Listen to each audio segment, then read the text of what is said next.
Eu estava vendo alguém refutando o Kaku, que o Kaku é contra o uso do véu, né? E o Kaku autorizou as mulheres a cortar o cabelo até o ombro, né? O Kaku se acha maior do que a Bíblia. O Kaku se acha maior do que Paulo. O Kaku trabalha de três maneiras, né? A primeira, quando ele vê que dá para mudar algo que ele disse errado na mensagem dele, ele muda. Embora ele diz que é infalível e não retifica nada. Eu estava vendo a mensagem do Kaku 112. Quando ele pregou o Kaku 112, eu estava lá na Costa do Marfim. Lá na Costa do Marfim, em Abidjan, lá em Catadi, né? Lá ele disse que a mamba picou a perna de William Branham. Eu fui ver no livro do Kaku, ele já alterou para a cobra amarela e preta do Canadá, né? Então, quando ele vê que ele errou, e ele retifica, só que ele não informa, né? Ele nunca dá o braço a torcer, a mão palmatória, né? Ele diz que é infalível e não retifica nada, né? O livro do Kaku é todo remexido, para cima e para baixo, né? De ponta a ponta ele vai remexendo, mas o Kaku é a mamba africana e ele deve deixar o rastro da serpente, né? Ele tem que deixar o rastro da serpente. Exemplo 2, como é que o Kaku trabalha? Quando a profecia do Kaku cai por terra, como Kaku 105, né? O parágrafo do Kaku, a referência 4, 5, 6, 7. Ali Kaku disse que enquanto ele estivesse vivo, o clamor da meia-noite dele na África, a África não iria queimar em guerra. Mas em 2023 já tem 20 meses. Começou uma guerra na África, no país do Sudão, é africano. Já deslocou 11 milhões de pessoas. É o maior êxodo de pessoas saindo das suas moradias para não morrer.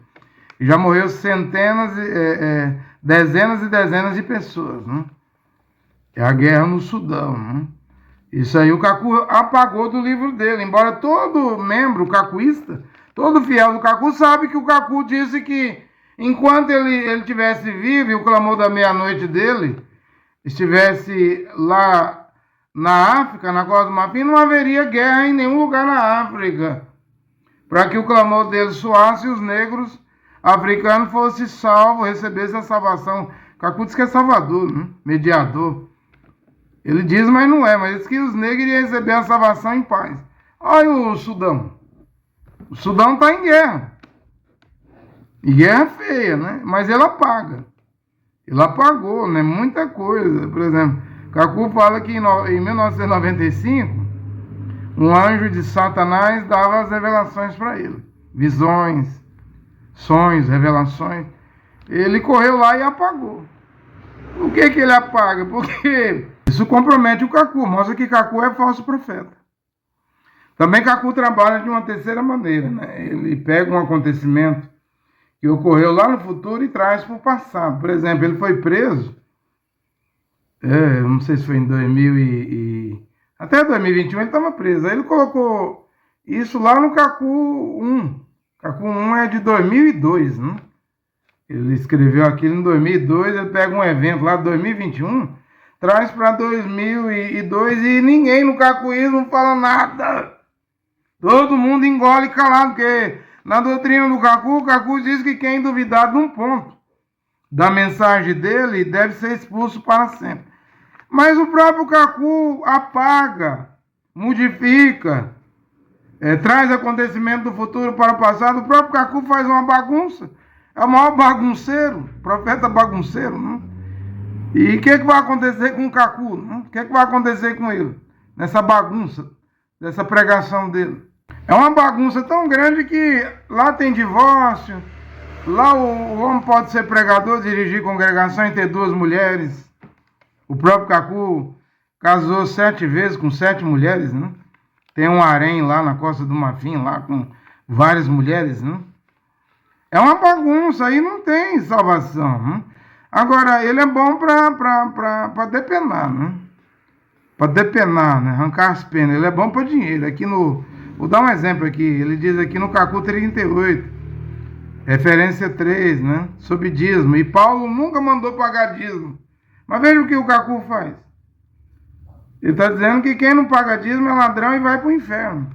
Chega a dizer que aqueles ladrões lá, de 1 Coríntios 6, versículo 9 e 10, os roubadores, os ladrões não entrarão no reino de Deus. Cacu diz que é os não pagadores de dízimo. Nada a ver, gente. Paulo nunca deu ordem para as nações e os gentios pagar dízimo. Mas o Cacu diz que se você não pagar dízimo, você vai entrar em problemas financeiros. Mentira. A doença vai rondar a pessoa que não paga dízimo. Outra mentira. Gastará o dinheiro com os médicos. O Cacu diz que o que você recusou dar o dízimo a Deus, então não vai ficar com você. Você vai gastar com os médicos. Mentira. E Cacu ainda diz assim, muito mais coisa ruim vai acontecer com quem não paga dízimo. Ele quer receber dízimo. Aquele que não paga dízimo, o Cacu diz que é ladrão, baseado em Malaquias 3, 8 e 10. Malaquias 3, 8 e 10 é para os hebreus, para os judeus. E dízimo lá, Matitial 23, 23, Machia Oshua diz que é comida. Mandou pagar dízimo de endro, comim e hortelã, não de dinheiro. Lê o livro de Tobias. O dízimo sempre foi alimento. No caso do Tobias, eu acho que ele estava na Síria, ele ia a Jerusalém entregar os dízimos dele, embora nem todo judeu no exílio fazia isso, exilado. Mas Tobias obedecia, ele não olhava para o judeu no exilado que não queria praticar. O importante era ele cumprir o papel dele, porque Deus estava observando Tobias, não? Tobide, o pai de Tobias. Então você vê lá que ele vende os alimentos, que é dízimo, vende em dinheiro. Quando ele vai para Jerusalém, chegando lá, ele pega o dinheiro, volta a comprar alimento e entrega o dízimo em alimento. Dízimo sempre foi alimento. Nunca foi pix em dinheiro, cédula, papel, dinheiro, papel, moeda. Nunca foi prata, moeda. Dízimo nunca foi pix, cartão de crédito, dinheiro. Digital nunca foi. É alimento. Para que haja alimento na minha casa. Malaquias diz isso para os levitas. Todas as 11 tribos recebeu terra. Os levitas, o Criador Jeová disse, eu serei vossa porção. O dízimo a mim me pertence, mas eu darei a vocês, levitas. Por isso que em Hebreus 7,5, veja que o único lugar que Paulo fala de dízimo é em Hebreus, capítulo 7, versículo 5, que a carta não é para os gentios, é para o povo hebreu, de Israel, israelita, judeu, israelense, aldim, rudim. Os levitas têm direito de estabelecer e instituir o dízimo e receber dízimo do povo. Na carta aos hebreus. O único lugar onde Shaul, o apóstolo Paulo, fala dos dízimos. Depois não fala em lugar nenhum mais. Ele não manda em Éfeso pagar dízimo, em Colossos pagar dízimo, em Filipos pagar dízimo, em Tessalônica pagar dízimo, em Roma pagar dízimo, em Tessalônica, Colosso, Filipe, em Éfeso, em Atenas, em Corinto pagar dízimo.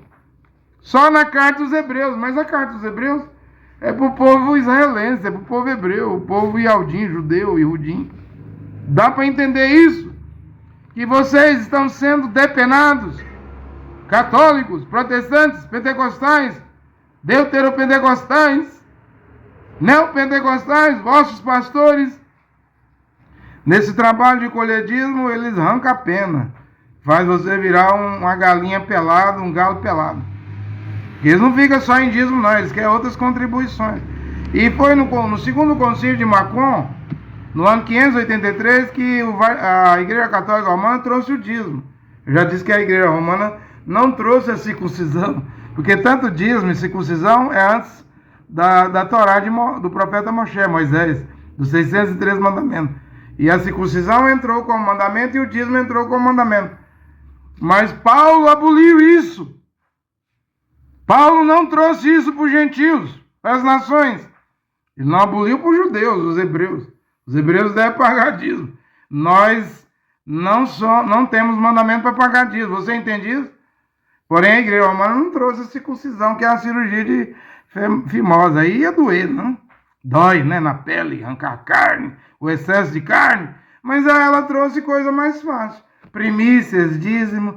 E aí as igrejas evangélicas protestantes, pentecostais, deuteropentecostais, neopentecostal, trouxe isso da igreja romana, do concílio de Macon II, no ano 583, e é isso hoje que faz as igrejas serem multimilionárias. Porém, as igrejas estão se desmoronando, se autodestruindo dentro delas mesmas, seus líderes, os escândalos, morte, estupro, violência, roubo, crime, organizações criminosas. As igrejas estão deteriorando, se desfacelando, se acabando. Não precisa, é só questão de tempo, não precisa fazer nada. Cada igreja, seja batista, quadrangular, Assembleia de Deus, Bola de Neve, Deus é Amor, Adventista, cada igreja vai se autodestruir, porque são obras do diabo. Bem que Deus usou homens, não? Como Lutero, de Lutero veio o luteranismo, como Wesley, de Wesley veio o metodismo, como William Branham, aí veio os tabernáculosismos, mas hoje não presta. Essas coisas aí funcionou quando esses mensageiros eram vivos, mortos. Você sabe que depois de morto e enterrado tem que se decompor, apodrecer. Então as igrejas estão, como falam no espanhol, podridas, né? Estão todas podres, sem vida, e estão em decadência, se autodestruindo elas mesmas. Não tem como controlar isso. Então, o véu está em 1 Coríntios 11, né? Diz que o homem não pode cobrir sua cabeça. Diz que se o homem deixar o cabelo dele comprido, desonra o Criador, né? Então o homem não pode pôr véu, né? Nem turbante, nada. O homem não pode cobrir a cabeça. Eu não vou usar um turbante, né? Já que Paulo diz que o homem não pode cobrir a cabeça. Mas a mulher, ela tem que cobrir a cabeça com o véu, senão Deus vê ela com a cabeça rapada, né? Aos olhos de Deus, toda mulher casada que recusa usar o véu está careca. Eu já disse aqui que no bairro Mexiarim, lá em Jerusalém, só as mulheres casadas usam o véu ao sair nas ruas, né? As noivas trançam o cabelo. Eu sou contra, porque Paulo proibiu a mulher trançar o cabelo. E as solteiras o cabelo solto, né? Estou de acordo, né? Eu vou falar onde a Bíblia falou, e onde a Bíblia falou, eu devo me calar, mas eu vendo alguém indo além do que está escrito, passando o que está escrito, eu devo trazer o que está escrito para corrigir isso. E eu vi alguém refutando que o Cacu é contra o uso do véu, e o Cacu autoriza cortar o cabelo até os ombros. Eu não autorizo. Paulo diz que é vergonhoso uma mulher, 1 Coríntios 11, versículo 3 e 4, cortar o cabelo.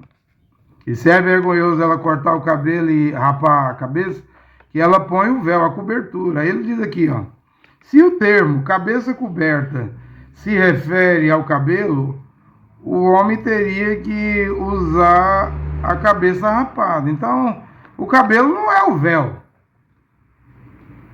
Tanto que o homem, olha aí, se o termo cabeça coberta se refere ao cabelo, o homem teria que usar a cabeça rapada. Porém, a Bíblia proíbe o homem usar o véu. Ele diz que é um sinal dos anjos. 1 Coríntios 11, 10 é sinal dos anjos e mostra que a mulher está dependendo do homem. Em outras palavras, a mulher está debaixo da autoridade do seu marido. Sem o véu, a mulher é insubmissa, né?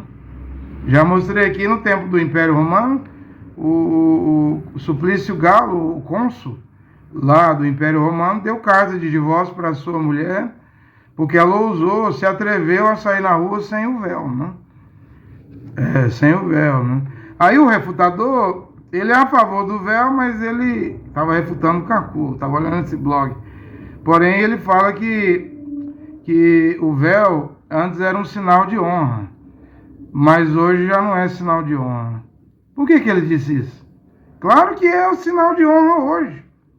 Hoje o véu, olha a palavra do refutador, hoje o véu não é sinal de honra. Isso não é usado nas igrejas. Não é usado nas igrejas porque as igrejas estão em apostasia, em rebelião. O véu ainda hoje é o sinal de honra, porque passará os céus e a terra, Mashiach, Yoshua disse, minhas palavras não passarão. Mateus 24, 35.